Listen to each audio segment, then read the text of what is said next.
tunajivunia kwa sehemu ya mafanikio hayo. Lakini nichukue nafasi hii kukushukuru wewe mkurugenzi. Mwaka jana wakati tunaingia katika halmashauri yetu ya Geita, tulikuwa na makusanyo ya bilioni 18 peke yake.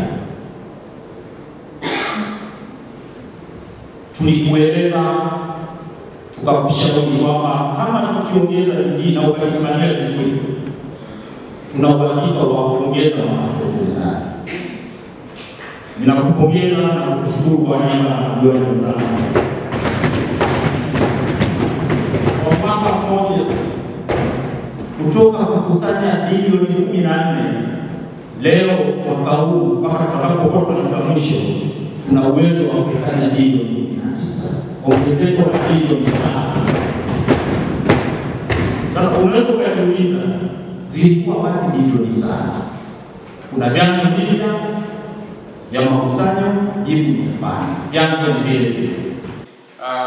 Kuhusu mwenendo wa ukusanyaji wa mapato ya ndani ya halmashauri, kasma yetu kwa mwaka 2024-2025 inataka tukusanye shilingi milioni 19 milioni 929 laki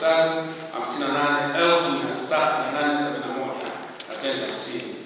Hadi kufikia tarehe 30 Aprili, halmashauri imekusanya jumla ya shilingi bilioni 18 milioni 546 laki 529,750 na senti 88, ambayo ni sawa na 93.06% ya bajeti yetu ya mwaka.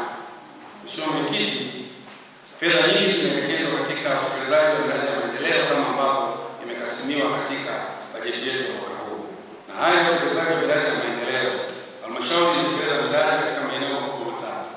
Kwanza ni miradi inayotokana na fedha za watendaji, pili miradi inayotekelezwa kutokana na ruzuku ya serikali kuu, na tatu miradi inayotekelezwa kutokana na fedha za uwajibikaji wa bodi wa GGML, yaani fedha za CSR. Naitwa Enoki Thomas Mapande maarufu kwa jina la Longalonga au dokta wa maendeleo.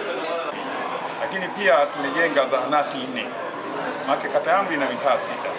Lakini kwenye mitaa 6 tayari tumejenga zahanati 3 na kituo cha afya. Kwa hiyo kwenye upande wa afya tumefanya kazi kubwa sana. Tumeondoa shida ya wananchi kutembea umbali mrefu.